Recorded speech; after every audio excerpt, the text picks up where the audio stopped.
It started when I was 6 years old. I was in school, it was the middle of a reading lesson, and I needed to pee badly. At that age, actually, a fair few kids still wet themselves, and I always get paranoid about embarrassing myself like that. I stuck my hand up and told Mrs. Debbie that I needed to use the restroom. After the usual speech about how I should have gone during break, she gave me the key to the disabled access toilet, as it was the closest one to my classroom. It was the middle of fifth period, and the corridors were empty and seemed cavernous to me. I was a short, scrawny thing back then. I sometimes had trouble with doors, especially unlocking them, and I fumbled for a good minute or two trying to get the blasted thing open. Anyway, as I sat on my porcelain throne, there came a knocking at the door. "Someone's in here," I called, disgruntled at this disturbance. There came a pause, then the knocking resumed. It was faster now, more determined. "Wait a minute!" The knocking slowed, and a voice replied, "Let me come in. I need to come inside." The speaker's tone was thin and reedy, an adult I didn't recognize. I may have been 6, but I also had a fairly good understanding of bathroom etiquette, mainly that you didn't let more than one person into an area only slightly larger than a cupboard. "Go away!" The knocking intensified again, until it was a frantic drum beat, just a few feet from me and out of sight. I heard the voice shouting something, growing more and more desperate. "Let me in! Just open the door, please!"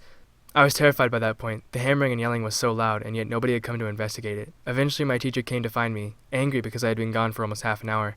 When I refused to open the door to let her in, she got a spare key from the receptionist, and then took me to the headmaster's office and called my parents. I was suspended for the rest of the week. I never told anyone what happened. It was a few weeks before my next encounter with this phenomenon. I had just celebrated my 7th birthday, and my family were having a barbecue in my honor. It was a glorious sunny day, but as soon as we'd set everything up in the allotments behind our house, the coal refused to light. My dad asked me to go and get some fire starters from the shed in the front of the garden. It was pretty cramped inside, and I wouldn't fit all the way, so I just opened it up, stood on my tiptoes, and reached the shelf holding my object, then shut the door. As I turned away, a frantic knocking hit the other side of the door. "Open up! I need to come through." This voice was not the one I'd heard the month before. It was deeper, more brooding and angry. I said nothing and hurried away. I had no idea what was happening, but it frightened me. As I walked away, there came a final thump, like a fist being slammed through the wood. And I heard his voice again. "You little punk! I'll rip your freaking teeth out! Let me through!" I ran back to my party and spent the rest of my day glancing over my shoulder. As you might have guessed by now, there were a lot of voices.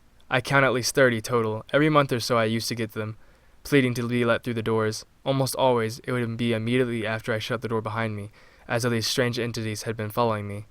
I never told anyone, but to be honest, I kinda just got used to it. It always made me jump, and some of the voices would make me feel uneasy, but I knew that I was safe, so long as I did not open the door. Some of the voices I got used to the extent that I even named them. There was one which always used to appear at my front door at home. We had frosted glass, and I could see a silhouette of an average-sized man wearing a cap of some sort. He never spoke, but occasionally would push envelopes containing blank pieces of paper through the letterbox. I called him the postman. He was one of the more unsettling ones. If I tried to speak to him, he would look up sharply, then begin knocking. I generally left the postman alone. 20 years on, and I have retained as much normality as possible. I have plenty of friends, and I even have an on-and-off relationship with a girl I met last year. Not bad for a guy who wakes up in the middle of the night and listens intently to voices you can't hear on the other side of the door. Yeah, my buddies think I'm strange and kooky, but they put up with it. They're all great. I'll miss them.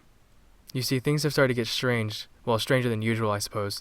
3 weeks ago I awoke, sweating and crying, though I do not know why. My dream had been, from what I recall, fairly normal, when a huge shadow had abruptly fallen over everything. Literally, the second I opened my eyes, there came the knocking at my bedroom door. Not just normal knocking, though. This was truly frantic. "Who goes there?" I yelled. "Please, help us," it replied. I was surprised. It was the sadistic, angry voice that I remember from my father's shed on my 7th birthday, but it seemed genuinely sincere. There was a pained tone to it, too, as though the speaker were grievously wounded. I actually found myself pulling back the sheets to get up, but I hesitated. I had never before been tempted to open the door. I suppose, as a child, I had so rigorously drummed into my head that the idea that whatever lay beyond was evil, that it was just common sense. To be quite honest, I came very close to letting the thing in my room. That morning, I held out in the end. It got worse. Just 2 days later, I was in my local corner shop. I had just paid for a bottle of milk and a newspaper when a great force slammed against the shop door. Simultaneously, a voice began screaming, a long, keening squeal of pain. I whirled to face the door, but there were so many flyers plastered over the grass that I could only make out the shape of a woman on the other side, slapping her palms against the window.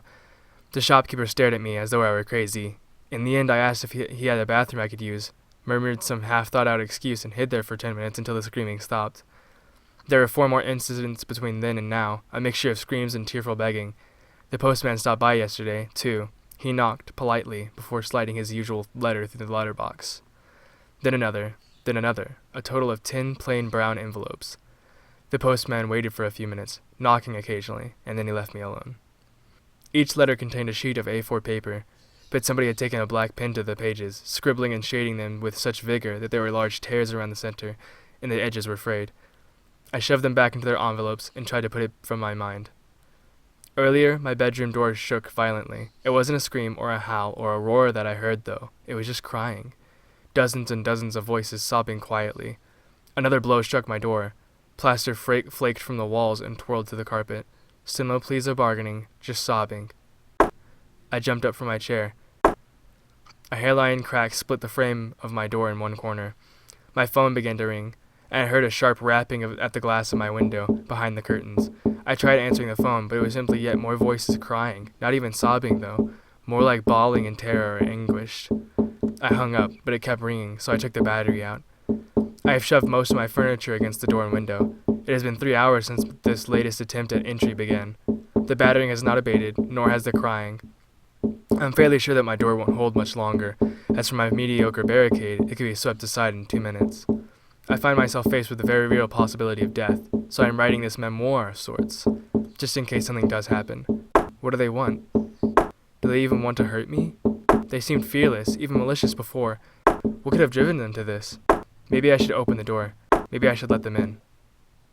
Silence fell. I realized that even the crying had ceased. For a whole minute I sat there. Then I got up and hurried to my door, eager to escape this claustrophobic situation. Perhaps I'd go outside, where I could be far from any doors, and from the danged knocking. I pulled away from the barricade, and turned the handle. Locked. Kneeling, I peered through the keyhole. Beyond my bedroom door was not the corridor that I remembered, but another room. Some kind of library or classroom, I think. It seemed unoccupied, but for one kid, sitting and reading with his back to me. I banged on the door. "Hey, kid. Let me out, okay?" He glanced over his shoulder. "Yeah, over here. Could you open the door, please?" "I can't. I'm in detention. I'm not supposed to talk to anyone. Go away." He turned from me. Confused and exasperated, I began to stand up. A loud bang shattered the silence once more. I realized it sounded like a fist pounding against the glass. My window! I heard it again, but this was not the frantic knocking of somebody wanting to get inside. This was not even an attempt to break in. Whatever was beyond the curtain and glass knew I was inside. It knew I was frightened. In the most predatory and sadistic way possible, it wanted me to be afraid. I turned back to the door and began hammering on it frantically. "Hey, let me in, okay? I really need you to open the door."